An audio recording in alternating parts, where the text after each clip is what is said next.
శ్రీ గురుభ్యో నమః. ఓం విఘ్నేశ్వరాయ నమః. ఓం నమో నారాయణాయ. ఓం నమశివాయ. నమశివాయ. కాశీ రహస్యము 6వ అధ్యాయము.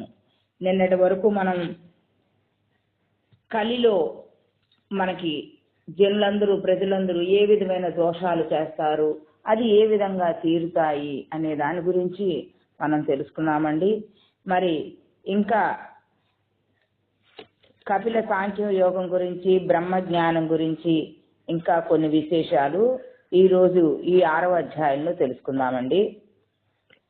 మునులందరూ సూతుణ్ణి ఇంకా ఇలా అడిగారు. సూత మహాముని, మహాబుద్ధిమంతుడు అయిన ఓ సూతుడా, జీవపాశ ఛేదకము ముక్తిదాయకము అయిన సనాతన బ్రహ్మ జ్ఞానాన్ని నీ నుండి విన్నాము. కానీ శుభకరుడు అయిన నిన్ను ఒక విషయం అడుగుతాము, దాన్ని నువ్వు వివరించాలి అని అడిగారు. సాంఖ్యము, యోగము, అష్టాంగ మార్గము, వ్రతాలు, తపస్సు, దాన జపాదులు, తీర్థాటనము ఇలాంటివంటి కూడాను క్లేశదాయకమైన మార్పులు కాకుండా నిర్వాణ భోగ రూపమైన సిద్ధ ధర్మం ఎలా సిద్ధిస్తుంది? సత్సిద్ధికి సాధనం ఏమిటి? దాన్ని మాకు చెప్పవలసిందిగా ఋషులందరూ కూడా సూత మహాముని అడిగారు. సత్యాది యుగాల్లో సర్వులకు ధర్మం సమంగా ఆచరణ యోగ్యం అయ్యింది. కానీ ఈ కలిలో అది సాధ్యం కాదు. అయితే పరమమైన సిద్ధి ఎలా కలుగుతుంది? విశేషించి కలిలో ఆ ధర్మ స్వరూపాన్ని వినబోరుతున్నాము. పరబ్రహ్మ సాక్షాత్కారం కృతయుగంలోనే దుస్సాధ్యం అని చెప్పినప్పుడు కలిలో మాట వేరే చెప్పాలా? కలియుగంలో కూడా కొందరు సత్పురుషులు అట్టి సనాతన జ్ఞానాన్ని పొంది అమలమైన మోక్షాన్ని పొందగలుగుతున్నారు అనేది ఆశ్చర్యకరంగా ఉంది. ఆ రహస్యం ఏమిటో మాకు చెప్పవలసిందిగా మునులు అడిగితే సూత మహాముని ఇలా సమాధానం చెబుతున్నారు. ఓ మునిశ్రేష్ఠులారా, కైవల్యము కేవలం జ్ఞానం మాత్రం చేతనే సాధింపతగినది అని శృతి ఘోషిస్తుంది. శృతి సారరూపంగా కపిల మహాముని చేత మానవులకు అనుగ్రహించబడిన బ్రహ్మజ్ఞానాన్ని వివరిస్తాను, వినండి. కపిల మహర్షి సనాతనుడు, శ్రీహరి అవతారమూర్తిగా మహాసిద్ధుడు, ప్రఖ్యాతి గన్నవాడు. అట్టి కపిల మహర్షిని ఒకప్పుడు సిద్ధులంతా చేరి ఇలా ప్రశ్నించారు. ఓ మహాయోగేశ్వరేశ్వర, కృపాళు అయిన నువ్వు మనశుద్ధి కలిగించి అనేక సాధనాలని ఇలా చెప్పి ఉన్నావు. అయినప్పటికీ మనశుద్ధి అనేది కలగడం లేదు. సంసారబద్ధులమైన ఈ జీవులు నరకయాతల్ని అనుభవిస్తూ గర్భవాస దుఃఖాన్ని భరించి జన్మించి విషయాసక్తులు అవడం చేత వారికి మోక్షవార్త కలలో కూడా అందడం లేదు. అట్టి వివిధ యాతల్ని విని చూచి ఉన్న మేము భయభ్రాంతులం అయ్యాము. అన్నీ విడిచిపెట్టి మనస్సును వశీకరించుకోవడానికి ప్రయత్నించాము. అయినా విషతుల్యం అయిన ఈ సంసార వాసనలు విడిచిపెట్టి మనశుద్ధి పొందలేకపోతున్నాము. మనశుద్ధి లేనిదే ఎప్పటికీ జ్ఞానం కలగదు కదా. జ్ఞాన ప్రాప్తి లేకపోతే శతకల్పాలకు కూడా జీవుడు మోక్షాన్ని పొందలేడు. అందుచేత మోక్ష సిద్ధి అనేది ఎప్పటికీ దూరంగానే ఉంటూ లభ్యం కానే కాదని మాకు అనిపిస్తోంది. అట్టి మాకు శరణాగత వత్సలుడు అయిన నీవు ఒక్కడివే శరణ్యం అని ప్రార్థించిన మునులకు కపిల మహర్షి ఇంకా ఇలా బోధ చేశాడు. మహాసిద్ధులారా, మీరు లెక్కగా అడిగారు. సిద్ధి అనేది నిజానికి సుదూరమైన విషయం. అయినప్పటికీ ముముక్షువులు అయిన మానవులు ప్రయత్నాన్ని ఎప్పుడూ వదిలిపెట్టకూడదు. విషయాకార రూపమైన ఈ విష్ణుమాయ జయంపరానిది. ఈశ్వరుని ఆశ్రయించి ఉన్న ఈ మాయను ఈశ్వరుని ఆశ్రయించడం ద్వారానే జయింప వీలవుతుంది. రాగద్వేషపూర్వకమైన విషయాలయందు ఆసక్తమైన బుద్ధి కలవారికి ముక్తి లేదు. అట్టి శోక సంతాపకారకమైన విషయవాసనల్ని మెల్లమెల్లగా ఉపేక్షించిన వారికి చిత్త వ్యాకులత నశిస్తుంది. విషయవాసనల్ని ఒక్కసారిగా నిర్మూలించలేము కనుక వాటిని మెల్లమెల్లగా తగ్గించుకోవడం అభ్యసించాలి. ఒక్కసారిగా వదల ప్రయత్నించిన వారికి దైన్యం కలగవచ్చు. ఓ సిద్ధులారా, కామాది అరిషడ్వర్గం 100ంట 1 పాలైన జీవుని యందు ఉన్నట్లయితే సత్కర్మలు చేయడానికి జీవుడు సమర్థుడు కాలేడు. వాసనల్ని విసర్జిస్తేనే కాని వైరాగ్య ధర్మ మోక్షాదుల యందు బుద్ధి ప్రసరించదు. అట్టి విషయాన్ని విసర్జించగలగడానికి అనగా మోక్ష ప్రయత్నానికి ఒకే ఒక రహస్య సాధనం ఉంది. హరిని కాని హరును కాని మనస్సును నిలిపి విషయ వాసనల్ని అతని వైపు మళ్లించడానికి మోక్షానికి బీజం వంటిది. కామారి అయిన శివుని యందు కాని మురారి అయిన విష్ణువునందు కాని విషయ వాసనల్ని లయం చేసిన వారికి ఆ కృత్రిమమైన భగవత్ప్రీతి జనిస్తుంది. శాస్త్ర వాక్యాలని గురూపదేశాన్ని విశేషించి వారు చెప్పిన ధర్మాల్ని పాటించడమే దానికి సులభోపాయము. ఇది విషయలుబ్ధులకు మాత్రమే అసాధ్యంగా కనిపిస్తుంది. శివకేశవుల్లో ఇష్టమైన ఏ ఒక్కరి యందైనా భక్తి ప్రదానం చెయ్యాలి. గురువాక్యాల యందు విశ్వాసం కలగాలి. కలియుగంలో ధర్మ విదూరులు అయిన వారికి అట్టి నిశ్చయాత్మక బుద్ధి కలగడం చాలా కష్టం. కలియుగంలో ధర్మ విదూరులు అయిన గురువాక్యాది శ్రవణం మాత్రం ఎలా కలుగుతుంది? కనుక ఓ సిద్ధులారా, సారాల్లో ఎల్లసారమైన భద్ర స్వరూపం నీకు చెబుతాను, తెలుసుకోండి. ఇది పూర్వం నరనారాయణ స్వరూపమైన హరిచేత నారదునికి ఉపదేశింపబడింది. ఇది పాపజీవులు అయిన వారి హృదయంలో ప్రవేశించదు. దాన్ని అంటే నారాయణోపదేశాన్ని దేవగురు భక్తి కలిగిన వారికి మాత్రమే ఉపదేశించాలి అని చెప్పారు. ఒక నారాయణుడు నారదునికి మోక్ష రహస్యాన్ని గురించి చెప్పడం, దాని గురించి తెలుసుకుందామండి. ఒకానొకప్పుడు నారదుడు నరనారాయణాశ్రమాన్ని చేరి జగదిత్థాన్ని కోరి నరనారాయణ స్వరూపమైన ఆ మహాముని ఇలా ప్రశ్నించాడు. భగవద్భక్తి మిక్కిలి దుర్లభం. అటువంటప్పుడు జనులకు తరుణోపాయం ఏమిటి అన్న చింతనతో నారదుడు ఇలా అడుగుతున్నాడు. భగవాన్, మానవులకు శుభప్రదం అయినట్టి విషయాన్ని నేను వినగోరుతున్నాను. మనస్సును పరిశుద్ధం చేసే ఆ రహస్యాన్ని నాకు చెప్పవలసింది. భూలోకంలో మానవులు దారుణమైన రాగద్వేషాల చేతను కామ క్రోధాదుల చేతను పీడింపబడుతున్నారు. శోకమోహాలు, అపారమైన లోభము, అసంతుష్టి, పరస్పర కలహాలతో కొట్టుమిట్టాడుతూ ఉన్నారు. వారు తీవ్రమైన విషయ వాంఛల యందు మునిగి ఉన్నారు. వారికి శాస్త్రం లేదు, గురువు లేదు, దేవుడు లేడు, సత్సంగం అక్కర్లేదు, ధైర్యం లోపించింది. ఉత్తమ వర్ణంలో పుట్టిన వారికి కూడా పాండిత్యాహంకారం చేత సద్గుణాలు లోపించాయి. వర్ణాశ్రమ ధర్మాలన్నీ లోపించాయి. భూలోకంలోని జీవులకు ఉద్ధరణోపాయం ఏమీ కనిపించడం లేదు. కాల వైపరీత్యం వల్ల వారికి ఈ దుర్గతి కలిగింది. ఎప్పుడు పరస్పర వివాదంతో కాలం వృధా చేస్తున్నారు. వారికి భోగమోక్షాపాయం ఏమిటి? గురువునాం గురువు అయిన ఓ మహావిష్ణు తత్సంబంధమైన అంటే మోక్షానికి సంబంధించిన కథను నాకు చెప్పవలసింది అని అడిగిన నారదునితోటి నారాయణుడు ఇలా అన్నాడు. నారద, విను, సర్వులకు మోక్షోపాయం అయిన సుదుర్లభ రహస్యం నీకు చెబుతాను. నీవు నాకు శిష్యుడువు, జగదిత్తం కోరేవాడివి అని అన్నారు. గొప్పదైన ప్రఖ్యాతమైన వారణాసి అనే నగరం ఉన్నది. నేను, శివుడు, బ్రహ్మ, అగ్ని, సూర్యుడు, గణేశుడు, పార్వతీదేవి, మహర్షులు, సమస్త దేవతలు, యక్షులు, కింపురుషులు, నాగులు, గంధర్వులు, ఉరుగలు, ఇంకా సిద్ధచారణులు, గంగాది తీర్థాలు, యజ్ఞాది క్రియలు, ఏకాదశ రుద్రులు సదా పరమానందాన్ని కోరి కాశీని ఆశ్రయించి ఉంటాము. ముక్తిదాయకమైన వాటన్నింటిలోనూ ఇది నాకు మహాప్రీతికరం అయింది. ఆనందదాయకమైన ఆనంద రూపం కలిగి ఉండడం చేత ఈ నగరం ఆనందవనం అని ప్రసిద్ధి పొందింది. నారాయణుడైన నాకు ప్రీతికరమైన అవాసమై అవడం చేత నారాయణావాసం అని, అట్లే రుద్రావాసం అని దీనికి అంటే కాశీకి నామాంతరాలన్నమాట. రుద్రవాసం అని దీనికి బ్రహ్మ విద్యా విశారదులైన వారు దీన్ని బ్రహ్మవాసం అని కూడా పిలుస్తారు. అంటే ఎవరికి తగ్గట్టు నారాయణని పూజించే వాళ్ళు నారాయణవాసం అని, రుద్రుని పూజించే వాళ్ళు రుద్రవాసం అని, అలాగే బ్రహ్మను పూజించే వాళ్ళు బ్రహ్మ విశారదులు బ్రహ్మవాసం అని కూడా ఇలా కాశీకి నామాంతరాల రూపంలో ఉన్నాయన్నమాట. ఆ కాశీ నగర మహత్యాన్ని నీకు కొంచెం చెబుతాను, విను.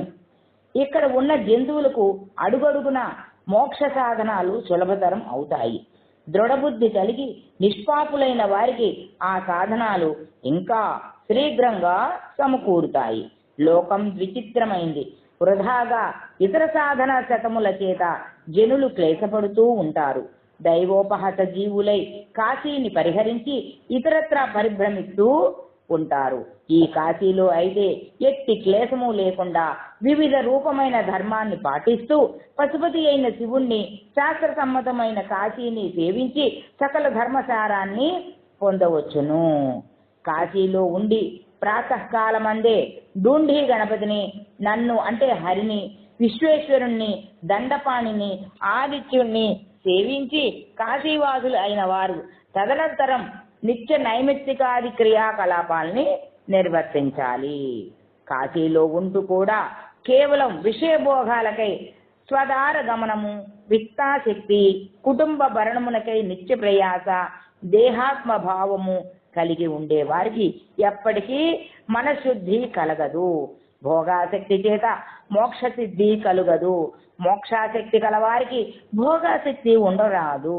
కానీ కాశీవాసం వల్ల అటు భోగము ఇటు మోక్షము ఉభయత్రా సిద్ధి కలిగే అవకాశం ఉన్నది.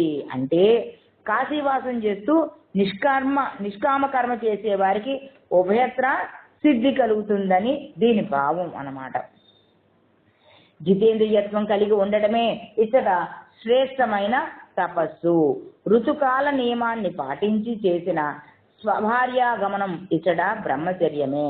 ఇచ్చట నరుడు ఏ విధంగానైనా నా నామాన్ని కీర్తించడం వల్ల సర్వ దుఃఖాల నుంచి విముక్తి పొందగలుగుతాడు.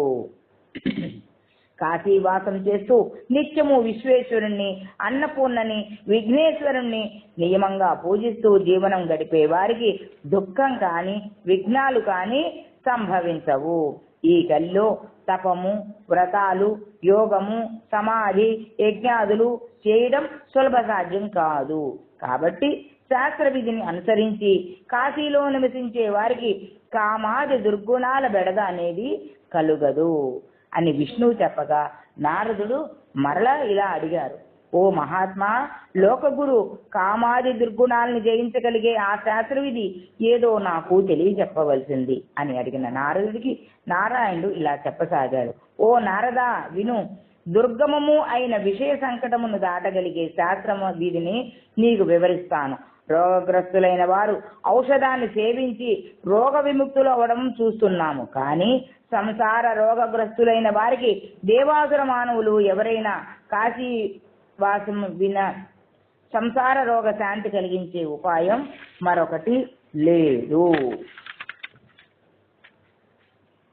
1000 పనులు ఉన్నా విడిచిపెట్టి కాశీని చేరి యథావిధిగా కాశీ గుణగణాల్ని ఆకర్షించాలి. శ్రద్ధాశక్తులతో కాశీ క్షేత్ర స్వరూపాన్ని తెలుసుకున్న వారికి పాప నివృత్తి కలుగుతుంది. కాశీ కథాశ్రవణం చేత చక్కని మనశుద్ధి కలిగిన ఎవరికైనా కలుగుతుంది. మనశుద్ధి ఎవరికైనా కలుగుతుంది. కాశీవాసం వలన క్రమక్రమంగా సంసార భయం నశించి విముక్తి పొందగలుగుతాడు. కాశీ యొక్క అపార గుణాలు శంకరులకు మాత్రమే పూర్తిగా తెలుసు. జ్ఞాన విష్ణులైన ఋషులకు కొంచెం కొంచెంగా తెలుస్తుంది. లౌకికులు అయిన పండితులకు అంటే దేవతలకు కూడా అంతకంటే స్వల్పంగా తెలుస్తుంది. వారిలో కొంతమంది దృఢ నిశ్చయం గలవారై సర్వ విషయ రూపమైన సంసార విషయాన్ని దూరం చేసుకోగలిగిన వారే కాశీ నివాసం చేయగలుగుతారు. విషం త్రాగినప్పుడు మాత్రమే ప్రాణాలు తీస్తుంది. కానీ విషయ రూపమైన విషం పాప రూపంలో ఫలించి జన్మ పరంపర కలిగించి జీవుణ్ణి బాధిస్తుంది. ఆనందమైన అయిన కాశీలో ఉంటూ లోభ దైన్యాధికాన్ని వదలలేని వారికి సుఖాభావ వలన కామవాసనలు వదిలిపెట్టకపోతే అటువంటి వానికి సుఖప్రాప్తి ఉండదు. మరి విషం తాగినప్పుడు వెంటనే ప్రాణం పోతుంది, బాధ ఏమీ ఉండదు. కానీ ఒక విషయ రూపంలో మనం సంసార విషయాన్ని దూరం చేసుకొని మన భావాన్ని జాగ్రత్తగా పెట్టుకోగలిగితే ఆ విషరూపంలో ఫలించిందంతా కూడాను జన్మ జన్మాంతరం అలా మనిషిని జీవుల్ని బాధ పెడుతూనే ఉంటుంది. కాశీలో ఉంటూ లోభదైన్యతని వదలలేని వారికి, సుఖవాసన అవన్నీ వదలలేని వారికి, అటువంటి వారికి అందరికీ ఇక సుఖప్రాప్తి అనేది ఉండదు. సాధువైనా అట్టివాడు నింజుడు అవుతాడు. క్రోధము వలన క్రూర కర్ముడై పాపం చేయడం వలన ఆత్మఘాతుకుడు అవుతాడు. అది శుభప్రదం కాదు. లోభాన్ని దైన్యాన్ని వదలలేని వారికి లోకంలో తృష్ణ అనేది భార్య వలన కుసాంగత్యం కలిగి కష్టాలు అనే సంతానం పెరుగుతుంది. అట్టివాడు కూడా నింజుడే. ఆ కారణం చేత సౌఖ్యప్రదములు అయిన మోక్ష సిద్ధికి విఘ్న రూపమైన విషయ సుఖాల్ని అనుభవిస్తూ మోహితులు అవుతారు. విషయ సుఖం క్షుద్రమైనది. దానిని వదిలి కాశీవాసం అనే మహాసుఖాన్ని పొందడానికి ప్రయత్నించాలి. అలా చేయని వాడు సాధు జనుల చేత ధిక్కరింపబడి గంగను విడిచి మురికి కుంటలోని నీటిని త్రాగిన వాడుగా పరిగణించబడతాడు. కాశీలో అయినప్పటికీ ఏ మాత్రము సుకృతము లేని జీవుడు అవ్యస్యం పిశాచి జన్మ పొందుతాడు. కామాదులను సేవించడం వల్ల శాస్త్ర విధిని ఉల్లంఘించినట్లు అవుతుంది. శాస్త్రానుసారమైన ప్రవర్తన వల్ల ఘనమైన ఆనందం కలుగుతుంది. అందుచేతనే ముందుగా శ్రవణం అవసరం అని చెబుతున్నాను. శ్రవణానంతరం మోక్ష మార్గాన్ని అనుసరించడం తేలిక అవుతుంది. అందుకే ఏదైనా కూడాను మనం ఈ విధంగా ఉన్నప్పుడే ఇతరత్ర అనేక పురాణాలని వాటిని అన్నిటినీ విషయాల్ని తెలుసుకొని దానిలో ఉన్న జ్ఞానాన్ని మనం అర్థం చేసుకొని ఆ తర్వాత కాశీవాసం చేస్తే దానిలో ఉన్న శుభప్రదమైన శుభ పరిణామాన్ని మనం పొందగలుగుతాము. నా నివాస భూమి అయిన కాశీలో శుద్ధ స్వభావులై తపోమయ జీవితాన్ని గడుపుతూ సదా ఎవరు వాసం చేస్తూ ఉంటారో, అంటే ఎప్పుడు ఎవరు ఎక్కడ ఉంటారో అక్కడ ఉంటారో అట్టి వారికి శుద్ధ పరబ్రహ్మ స్వరూపం అవగతం అయ్యి ఇతరులకు అలవి కాని ఆనందానుభూతిని పొందగలుగుతారు. కోటి జన్మల్లో చేసిన పుణ్యం సంచయం చేత నిర్మల మనస్కుడై కాశీవాసం చేయగలుగుతాడు. అట్టి వానికి పాపపుణ్యాల కర్మబంధం క్రమంగా నశించి శాంతిని పొంది పరమశాంతి రూపమైన ముక్తిని పొందడానికి అర్హత కలుగుతుంది. ఇలా ఒక్క జన్మలోనే, అంటే చివరి జన్మలోనే కాశీ యందు నిర్వాణ సుఖం పొందడం సాధ్యం. ఇంతకంటే ఏ సాధనాలు అక్కరలేని సులభోపాయం మరొకటి ఏముంది? దూరాన్ని నుంచి ఎవరు కాశీని సమీపించి దర్శనం చేయగలుగుతారో వారికి పాపాలన్నీ నశించి పుణ్యం సమకూరుతుంది. కాశీ యందు ప్రవేశించి స్పర్శ భాగ్యం పొందిన వారికి శ్రేష్టమైన మోక్ష మార్గం హస్తగతం అవుతుంది. కాశీ యందు ఒక్క రాత్రి నివసించిన వారికి కూడా పుణ్య సంభారం సాధ్యమవుతుంది. ఇంకా మాస సంవత్సర క్రమంగా నివసించే వారికి ఆ క్రమంగానే వారి పుణ్యం అభివృద్ధి పొందుతుంది. స్థిర నివాసం చేసిన వారికి కాశీ యందు మనస్సు లగ్నమై తద్వారా వారి ధర్మం ఉత్తరోత్తర అభివృద్ధి చెందుతుంది. కనుక సారములలో సారం తెలిసిన వారు మనస్సు బాగా విచారించి మహాసారభూతమైన కాశీవాసాన్ని వదిలిపెట్టరు. ఇక కనుక కాశీ యందు లగ్నమైన మనస్సు మోక్షప్రదాయిని అవుతుంది. ఇతరత్రా దృఢంగా లగ్నమైన మనస్సు దుఃఖానికి కారణభూతం అవుతుంది అని ఈ విధంగా నారాయణుడు నారదుడికి శాస్త్రయుక్తిని విశదపరిచాడు. శాస్త్రపరమైన దృష్టి లేని వారికి శాశ్వత జ్ఞాన ప్రాప్తి లభించదు. గురువాక్యము శాస్త్ర విధిని అనుసరించిన సాధక శ్రేష్ఠులకు మార్గం సుగమం అవుతుంది. శాస్త్రాలలో విశ్వాసం లేని వారికి మోక్ష విషయమున ఎట్టి ఆలోచన కూడా కలగదు. కనుక ఓ నారదముని, నీకు శుభప్రదమైన ఈ విధి మీకు విపులంగా చెప్పాను. ఈ మార్గం నిశ్చయంగా ఫలదాయకం అని విశ్వసించు అని నారాయణుడు నారదునికి చెప్పిన సంగతి ఋషులకు తెలియజెప్పి కపిల మహర్షి ఇంకా ఇలా అన్నాడు.